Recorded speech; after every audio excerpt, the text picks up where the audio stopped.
یہ تو بالکل ایسے کہہ کر گئی جیسے خواتین کسی لڑکی کو اچھا بر ملنے پر دعا کرتی ہیں کہ باقی سب لڑکیوں کو بھی ایسا ہی اچھا بر ملے۔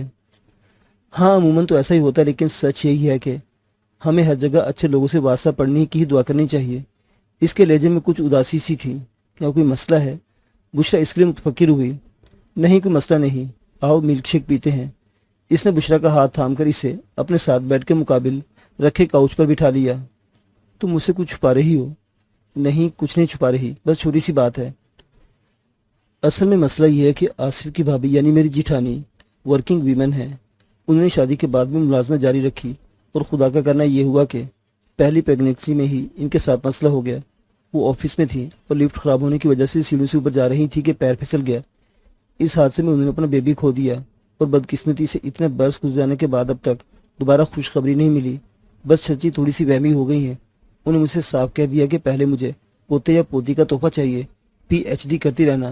اب ان کی شرط کو پورا ہونے تک میں یونیورسٹی نہیں جا سکتی۔ یہ تو بہت عجیب شرط رکھی انہوں نے۔ حادثہ ہونا ہو تو خدا نہ خاصہ گھر میں بھی ہو سکتا ہے۔ آصف بھائی کو چاہیے تھا کہ اس احمقانہ شرط کے خلاف سٹینڈ لیتے۔ تفصیل سن کر بشریٰ اپنی رائے دی۔ وہ ایسا کرنے جا رہے تھے لیکن میں نے روک دیا۔ وہ کیوں؟ میں نہیں چاہتی کہ میرے معاملے میں آصف ہر وقت اپنی والدہ کے مقابل کھڑے ہوں۔ پہلے بھی انہوں نے مجھے ان کی مرضی کے خلاف جوائنٹ فیملی کی بجائے یہاں الگ گھر میں رکھا ہوا ہے، جبکہ بڑے بھائی اور بھابھی ابھی تک ان کے ساتھ ہی رہتے ہیں۔ اب ایک معاملے میں ان کی حکم عدولی کر کے میں ان کا دل دکھانے کا سبب نہیں بننا چاہتی۔ پاگل ہو تم جو اس انداز میں سوچتی ہو۔ اپنا حق حاصل کرنا کوئی ایسی غلط بات نہیں جسے کسی کی دل آزاری ہو۔ اس کی بتائی وجہ سن کر بشریٰ نے اسے سمجھایا۔ پاگل پنی سمجھ لو، لیکن ممی پاپا اور چچا کے بعد چچی ہماری خاندان کی واحد بزرگ بچی ہیں، اور میرا دل چاہتا ہے کہ ان کی فرمانبرداری کر کے میں ان کی دعائیں لوں۔ زندگی میں دعا دینے والوں کا ہونا بہت ضروری ہوتا ہے۔ ہاں یہ تو ہے، دعائیں دینے والے باقی نہ رہیں تو زندگی ویران ہو جاتی ہے۔ وہ گہری اداسی میں ڈوب گئی۔ شفیق والدین کی دردناک جدائی کا غم تو نس نس میں آگ بن کر دوڑتا تھا کہ ان کے بعد زندگی کا ہر دن گویا جلتے ہوئے صحرا میں گزارا تھا۔ باتوں باتوں میں تمہیں وہ سرپرائز دینا تھا تو وہ بھول ہی گئی جس کے لیے خاص طور پر تمہیں یہاں لائی تھی۔ راہیلہ نے اس کی اداسی کو محسوس کر لے فوراً ہی موضوع بدل کر الماری کی طرف بڑھی۔ کچھ دیر وہاں مصروف رہنے کے بعد واپس پلٹی تو اس کے ہاتھ میں ایک لمبوتری شکل کا خوبصورت گفٹ پیک موجود تھا۔ اس نے وہ گفٹ پیک بشریٰ کے ہاتھ میں تھمایا۔ بشریٰ نے کچھ ناسمجھی کی کیفیت میں گفٹ پیک کے اوپر لگی وش کارڈ کھول کر اس پر لکھے الفاظ پڑھے۔ لکھا تھا، happy birthday to you my dearest friend, I miss you so much. ان الفاظ کے نیچے بشریٰ کی تاریخ پیدائش درج تھی۔ میں تمہاری برتھ ڈے پر تمہیں بہت مس کر رہی تھی، بہت روئی بھی تھی، پھر پتہ نہیں کیا سوجی کہ تمہاری گفٹ خرید لائی۔ دل کو ایک آس سی کہ کبھی نہ کبھی تم مجھے ضرور ملو گی، اور اس دن میں تمہیں دے سکوں گی۔ اور دیکھو اللہ نے تم مجھ سے ملوا ہی دیا۔ اس کے ہونٹوں پر مسکراہٹ تھی اور آنکھوں میں آنسو چمک رہے تھے۔ کچھ ہی کیفیت بشریٰ کی بھی تھی۔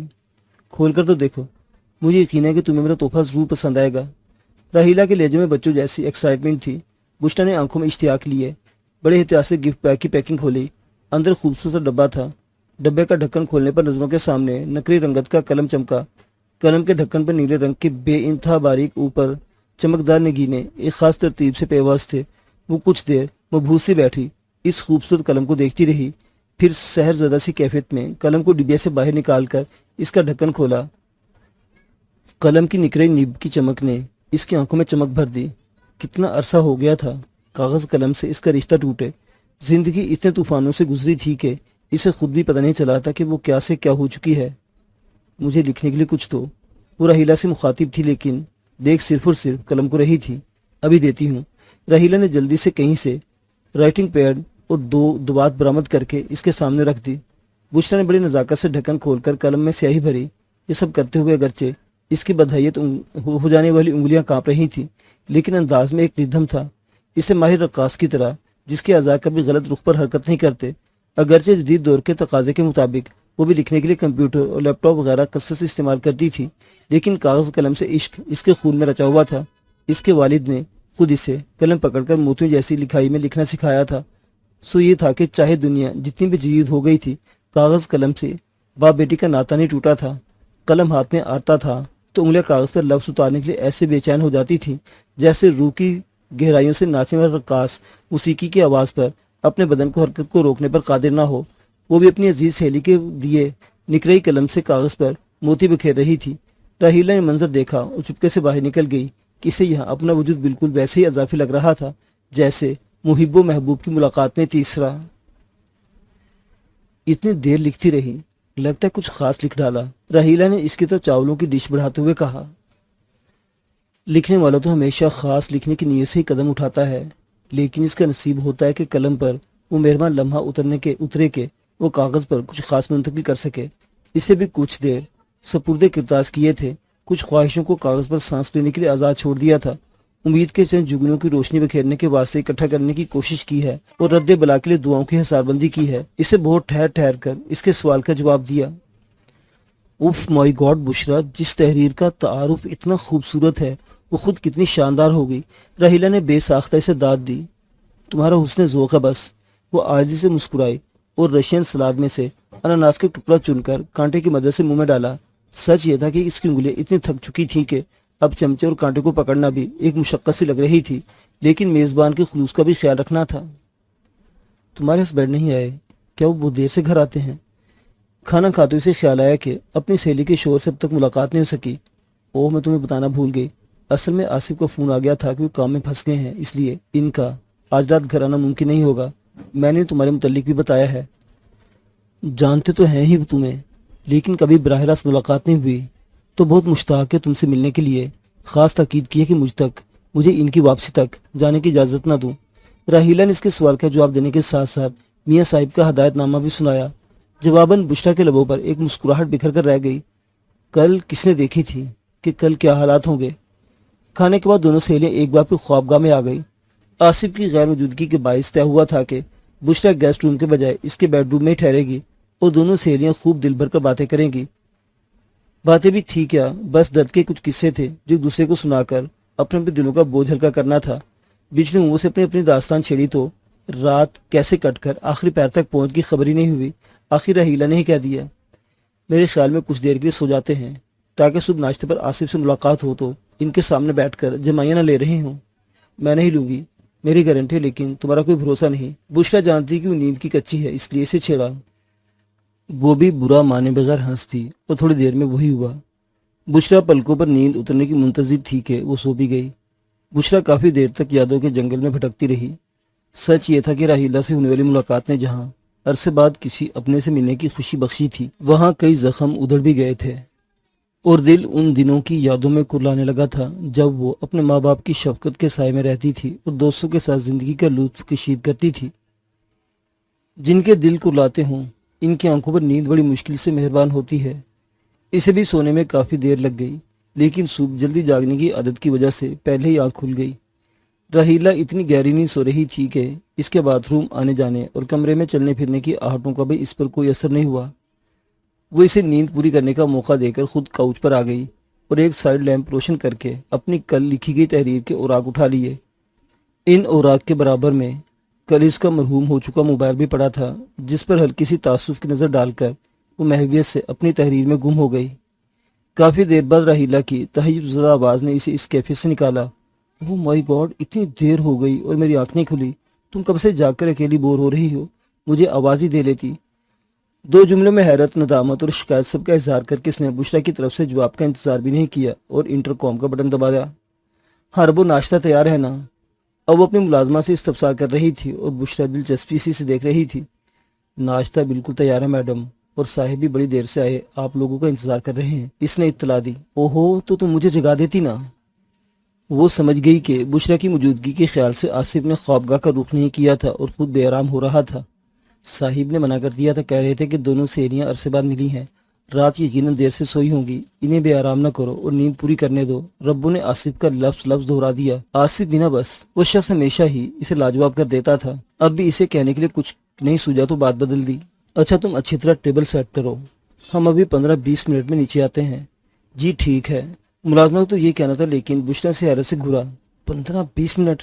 جانے کب سے خوار ہوئے بت بندے کو تم 15-20 منٹ مزید انتظار کراؤ گی؟ بندہ ذرا پھرتی سے کام لے تو 5 منٹ میں بھی فریش ہو سکتا ہے۔ ہاں ہو سکتا ہے، لیکن اتنا نہیں جتنا میں آصف کو لگنا چاہتی ہوں۔ ایسا عاشق شوہر 24 گھنٹوں سے زائد وقت کے بعد بیوی کو دیکھنے والا ہو تو بیوی کا فرض بنتا ہے کہ اسے ایسے روپ میں ملے کہ وہ دیکھتے کا دیکھتا رہ جائے۔ اور یہ 15-20 منٹ کا وقت تو میں نے ایسے بتا دیا ہے، ہو سکتا ہے 10-15 منٹ اوپر ہی لگ جائے۔ کیا شان بے نیازی تھی۔ بشرا اس کی شکل دیکھتی رہ گئی، پھر جھنجھلا کر بولی، یہ سب تو ٹھیک ہے ملکہ عالیہ، لیکن یہ کنیز کیا کرے جو پہلے بہت دیر سے اکیلی بیٹھی خوار ہو رہی ہے، اور آپ کی طرف سے جسے مزید خواری کا نوٹس مل گیا ہے، تم اس سے اپنا دل بہلاؤ۔ اس نے اپنا موبائل ان لاک کر کے بشرا کے حوالے کیا اور خود باتھ روم میں گھس گئی۔ بشرا کے پاس وقت گزارنے کی یہی سبیل تھی کہ یوٹیوب پر خبریں لگا کر حالات حاضرہ کی خبر لے۔ راحیلہ کے خوابگاہ میں ٹی وی نہیں تھا، بقول اس کے آصف کو پسند نہیں تھا کہ وہ ایک دوسرے کے لیے خاص وقت کو اسکرین کی نظر کرے، اس لیے ٹی وی کو بس ٹی وی لانچ تک ہی محدود رکھا گیا ہے۔ اس نے بہت زیادہ دلچسپی کے بغیر محض وقت گزاری کے لیے ایک معروف چینل پر چلنے والی لائیو نیوز لگا لی۔ خبر نامہ شروع ہوئے خاصی دیر ہو چکی تھی اور بین الاقوامی و ملکی سطح کی تمام اہم خبریں دی جانے کے بعد مقامی خبریں دی جا رہی تھیں۔ شہر میں ہونے والی لوٹ مار، قتل و غارت گری اور حادثات کی معمول کی خبروں کے بیچ دی جانے والی آتش زدگی کی ایک خبر سے چکا دیا۔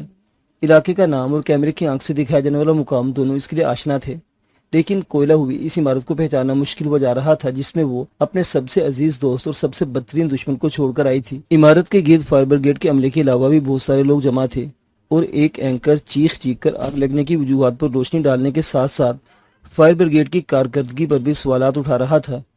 اس سب کے بیچ کوئی نہیں تھا جو اسے معذور بادل کی کوئی خبر لا کر دے سکے۔ دوست تو دوست تھا، اسی سلامتی لیے تو اسے فکر مند ہونا ہی تھا، لیکن اسے دشمن کا مرنا بھی منظور نہ تھا۔ دشمن مر جاتا تو اسے اس کو روز روز مارنے کی خواہش سے دستبردار ہونا پڑتا۔ معزز سامعین حضرات، یہ داستان ابھی جاری ہے۔